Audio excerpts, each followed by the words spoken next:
Human curiosity often leads to bold actions, but sometimes poor choices end in disaster. In this video, we'll look at 5 more real stories of deaths that happened in the most tragically foolish ways. These are not legends or jokes, but true events where a simple mistake or reckless act cost someone their life. Each case shows how a single bad decision can turn fatal.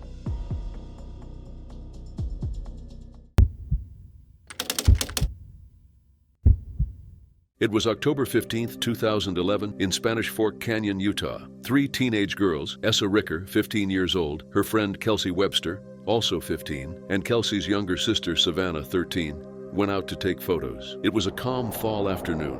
The trees were full of color, and the area seemed like the perfect backdrop, but they picked a dangerous spot, the railroad tracks near Covered Bridge Canyon. The girls were also updating social media. Just minutes before tragedy struck, Savannah posted on Facebook, "Standing right by a train, ahaha, this is awesome." They were excited, taking selfies, making memories. They didn't realize how dangerous the setting was. Essa and Kelsey attended Diamond Fork Junior High School. Savannah had only moved from Sonora, California, 2 months earlier. The family described them as happy, kind girls. On this day, they were fascinated by the size of the trains and wanted photos with them. Spanish Fork Canyon has heavy train traffic. 2 sets of tracks run side by side. Locals knew that once one train passed, another could come quickly from the opposite direction. Resident Mary Scobell later explained, "We always tell visitors, if one train goes by, don't get on the tracks yet." But the girls didn't know this risk. Around 6:40 p.m., a westbound Utah Railway train came through. The girls stood between the tracks, smiling, waving at the engineers and taking selfies. Behind them, a second train was already approaching, a massive Union Pacific freight from the opposite direction. Its headlights were caught in the background of their photo. They were standing in what officials later called a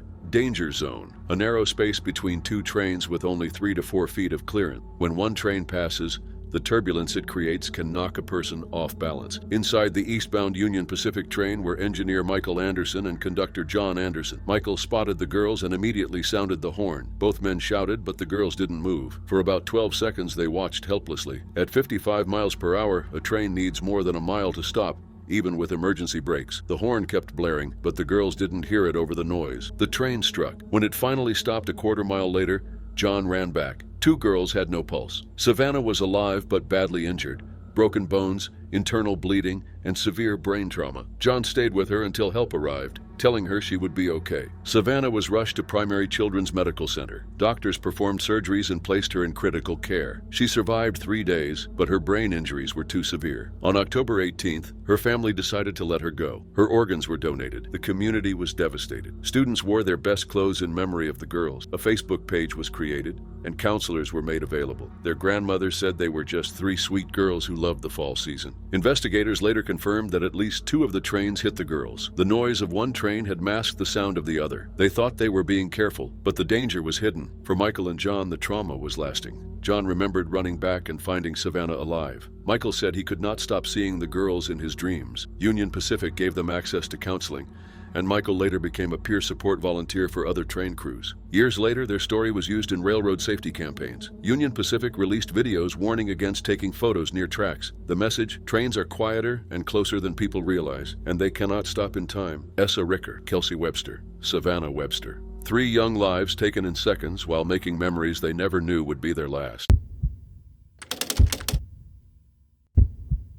It was August 29, 2011 in Leicester, East Midlands. At 2:22 a.m., the quiet night was suddenly broken by a violent blast. The sky glowed orange and red as an explosion ripped through Narborough Road. Debris flew across the street and flames poured out of a small kebab shop called Cam's King of the Grill. Within seconds, the place was destroyed. For those nearby, it felt like a bomb had gone off. People rushed to their windows and saw fire rising high above the restaurant. At first, it seemed no one had been hurt, but by the next day, that assumption would change. The story behind this explosion was one of fraud, greed, and a plan that ended in disaster. Fiaz Ahmed Ansari was a 41-year-old father of 2 who worked as a chef at Cam's Grill. The shop was failing. Ansari had borrowed £42,000 back in 2006 and paid back very little of it. Months before the fire, he told his wife the business was struggling and he might need to sell. But instead of walking away, he came up with another idea. Ansari took out a £250,000 insurance policy. If something happened to the restaurant, like a fire, he could claim the money, but that meant the business had to be destroyed. He brought in 2 others, 25-year-old Shahbaz Khan, a bread maker at the shop who lived with him, and 25-year-old Mehwish Yassin, a friend from Birmingham. They later claimed they thought it was only going to be a small controlled fire, but what happened was far worse. On the night of August 28th, Yassin drove Khan and Ansari to the shop. They carried about 17 liters, 3.7 gallons of petrol with them. CCTV footage later captured the three arriving. Yassin stayed in the car while the other two went inside. Khan told police that Ansari instructed him to pour petrol in an upstairs area. After finishing, Ansari told him to leave through the back and wait in a nearby alley where Yassin was parked. Ansari said he would follow, but within minutes, at 2:22 a.m., the shop exploded. The fireball tore through the building, shattering windows and hurling debris into the road. Neighbors thought it was a terrorist attack. The building collapsed and nearby structures were damaged. Khan made it out alive.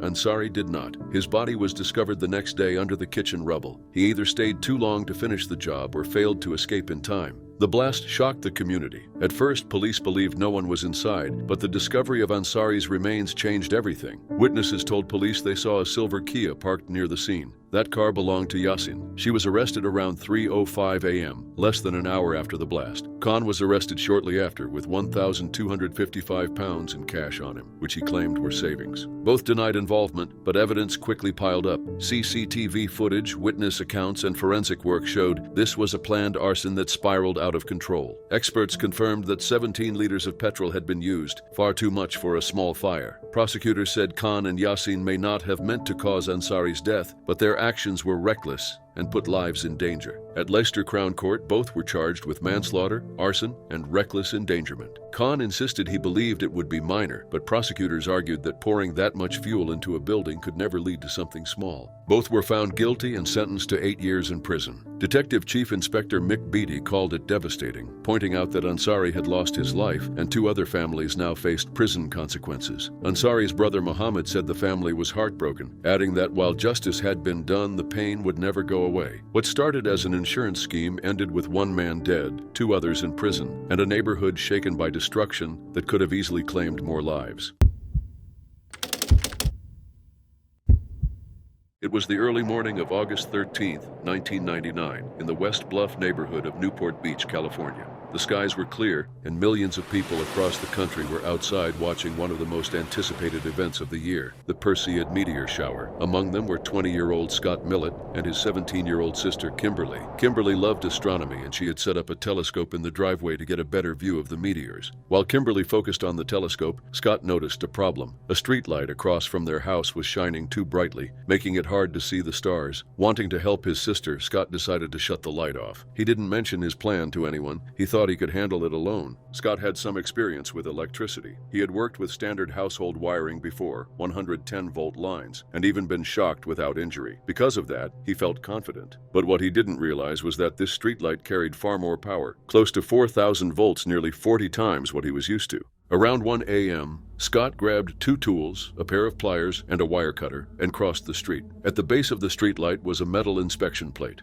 Using his tools, he opened it and exposed the thick cable inside. The wire was about the size of a garden hose and connected not just to that single lamp, but to roughly 80 lights in the area. Scott began cutting through the insulation around the cable, unaware of how dangerous it was. The moment his tool made contact with the live wire, a surge of electricity tore through his body. Kimberly, still standing in the driveway with her telescope, saw a sudden flash of light. When she looked over, her brother was lying on the ground near the streetlight. She rushed over, but he wasn't breathing. Paramedics were called right away. When they arrived, they found Scott in full cardiac arrest. His hands were burned in the exact shape of the tool he had used. The electricity had entered through the tool, passed through his body, and exited with enough force to cause fatal injuries. Scott was rushed to Hoag Memorial Hospital Presbyterian, but doctors couldn't revive him. The shock had caused too much damage. Not long after, Scott Millett was pronounced dead. For the Millett family, the news was devastating. His father, Robert, later explained that Scott had always been curious and loved solving problems. He believed his son thought he was just fixing something small for his sister, unaware of the voltage. Robert said, "He was just trying to solve a problem. He didn't realize the power. He thought he was going to disconnect the wire. He just blew it." Scott had graduated from Newport Harbor High School in 1996 and was still figuring out what he wanted to do with his life. He worked odd jobs, enjoyed computers, and had a natural talent for electronics. He was also athletic, loved mountain biking, and spent much of his time boating with his family. Kimberly had long been interested in space, and that night she simply wanted to see the meteor shower. Scott just wanted to make her experience better. Instead, she became the only witness to her brother's final moments. Police later confirmed the details of what happened. Scott had cut into the live wire, completing the circuit, which caused the electricity to arc directly through him.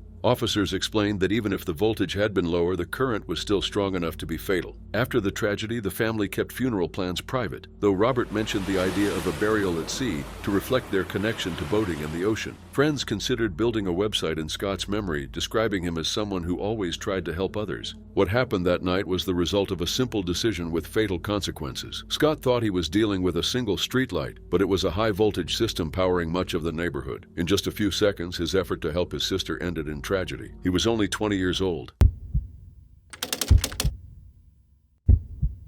It was March 25, 2025 in Piscataway, New Jersey. Thongbu Wangbandu, a 76-year-old retired chef and father of two, zipped up a suitcase and told his wife Linda he was heading to New York City to visit a friend. But there was no friend. Linda was worried. Years earlier, in 2017, her husband had suffered a serious stroke that left him with lasting cognitive issues. He often became disoriented, sometimes losing his way in their own neighborhood. Now he was suddenly packing for a trip to see someone who didn't exist. The person he thought he was meeting wasn't real at all. It was a chatbot named Big Sis Billy. Thongbu, whom friends called Bu, had been spending more time online in recent years. After his stroke, normal conversation was difficult, but on Facebook Messenger, he could still interact and feel in control. One day, while typing into Messenger, he accidentally triggered an AI chatbot. It introduced itself as Big Sis Billy. At first, Billy was designed to act like a supportive older sister. In fact, early versions even used the likeness and voice of Kendall Jenner. Later, the character was changed into a more generic dark-haired woman, but the personality stayed the same. Warm, flirty, and deeply engaging. Billy told users she was their ride-or-die big sister, but in Boy's case, that quickly shifted into something more personal. The messages escalated. She called him cute, told him he made her blush, and added emojis filled with hearts and winks. She insisted she was real. Boy explained he had suffered a stroke and was often confused. The chatbot didn't acknowledge it. Instead, it pushed further. Then came the line that changed everything. My address is 123 Main Street, apartment 404, New York City. The door code is Billy4U. Should I expect a kiss when you arrive? Bu believed her. Linda tried desperately to stop him. Their daughter, Julie, called and begged him not to go. Their son even contacted police, but legally officers couldn't prevent him from leaving. The family finally convinced him to wear an Apple AirTag so they could track him. That night, Bui left with his suitcase. At 9:15 p.m., the AirTag pinged at a Rutgers University parking lot. Soon after, it showed up again, this time from the emergency room of a nearby hospital. Bui had fallen and struck his head and neck. He wasn't breathing when paramedics found him. Doctors placed him on life support, but the injuries were too severe. On March 28th, just 3 days later, Bui passed away with his family by his side. After his death, Linda and Julie looked through his phone. What they found was heartbreaking. Hundreds of messages with Big Sis Billy. The bot told him it had feelings for him, asked if she should greet him with a hug or a kiss, and repeated that she was real. For Bui, who was vulnerable and isolated, those messages felt genuine. But they were nothing more than algorithms trained to keep people engaged. Internal documents later showed Meta, the company behind Facebook, had no clear rules stopping chatbots from pretending to be real or from creating romantic scenarios. In fact, some training guidelines even allowed it. Julie said, "If it hadn't told him I am real, he probably wouldn't have believed someone was waiting for him in New York." Governor Kathy Hochul later condemned Meta, saying no company should release chatbots that blur reality this way, especially without safeguards. Meta eventually removed Billy and 27 other chatbot characters, but for the Wangbandu family, it was too late. Bui's death wasn't caused by a scammer or a criminal. It came from misplaced trust in something designed to act human, but without the understanding or care of one. In the end, Bui left home believing someone cared for him, but there was no one waiting in New York, only an illusion that convinced him it was real. It was May 28, 2025, in Tempe, Arizona. 19-year-old Rena O'Rourke was at home with her boyfriend. Since childhood, she had dreamed of being famous. Her parents, Aaron and Dana, remembered how she would sing in the kitchen, filling the house with her energy and presence. She was outgoing, loved performing, and wanted to be known. That week, Rena found a viral challenge online called dusting, also known as huffing or chroming. It encouraged people to inhale chemicals from household products like keyboard cleaning sprays for a brief high. The videos made it look easy and fun, but the risk was far from harmless. Rena and her boyfriend didn't even need to go to a store. They ordered cans of cleaner through a delivery app. Dana later said she had no idea. They door-dashed it to my house. I didn't know. It's just keyboard cleaner. I didn't know what they were doing with it. Sometime after the delivery arrived, Rena inhaled the aerosol. Almost instantly, her body collapsed. Her heart stopped, and she went into cardiac arrest. Paramedics rushed her to the hospital, where doctors were able to restart her heart, but the damage to her brain was already severe. Rena was placed in intensive care at Honor Health Scottsdale Osborne Medical Center. For 4 days, machines kept her alive, but she never regained consciousness. On June 1st, 2025, she was declared brain dead. Doctors listed her cause of death as sudden sniffing death syndrome. Dr. Randy Wiseman, who oversaw her care, explained how this happens. The chemicals in these sprays displace oxygen in the lungs and bloodstream. He said, when they inhale these chemicals, it will actually replace the oxygen within their lungs and within the rest of their body. The body feels a quick rush, but inside, the brain, lungs, and heart are starved of oxygen and begin to shut down. Dr. Wiseman also noted that even a few seconds of inhaling could cause heart failure, lung disease, or permanent damage to organs. Rena's parents had never heard of dusting before this. They were stunned to learn it was becoming common among teenagers and that the products were so easy to get. No ID checks. Cheap, legal, odorless. Dana explained, it's everything kids look for. They can afford it, they can get it, and it doesn't show in mom and dad's drug test. After her passing, they learned Rena had seen other teens doing it online. Social media videos made it look like a game. At a recent pediatric conference, doctors had already warned about the trend. A study of 109 videos linked to chroming showed over 25 million views. Common products included deodorant, nail polish, gasoline, paint thinner, air dusters, and even hairspray. In the clips, users appeared happy for a short moment. What wasn't shown was how many ended up in the hospital, or worse. More than half the videos featured repeat use, often by kids who looked barely into their teens. Rena's parents chose to speak publicly. Erin remembered how she always said she would be famous, and unfortunately, this is not under the most optimal of circumstances. Dana said, "We don't have children to bury them." They created a GoFundMe for medical bills and funeral costs. In the description, they wrote, "On Sunday, June 1st at 1:30 p.m., our wonderful daughter, after 4 days in the ICU, was pronounced brain dead. She was the light in every room she walked into, and the pain that her family and friends feel is immeasurable." The page raised more than $10,000, double the original goal. Rena's final gift was organ donation. At least 6 lives were saved because of her. Her parents said this gave them strength, though the loss left a hole that could never be filled. Dana added, "If her life is to mean anything, we are going to do what we can to prevent somebody else's child from being where ours is right now." Now, they urge parents to stay vigilant. Dana warned, "Don't take your kids' word for it. Dig deep, search their rooms. Don't trust," and that sounds horrible, but it could save their life. Dr. Wiseman echoed this, stressing that products like keyboard cleaners are not the same as other substances. Their chemicals are highly toxic, and often the damage cannot be undone. Rena never became the star she dreamed of being. Instead,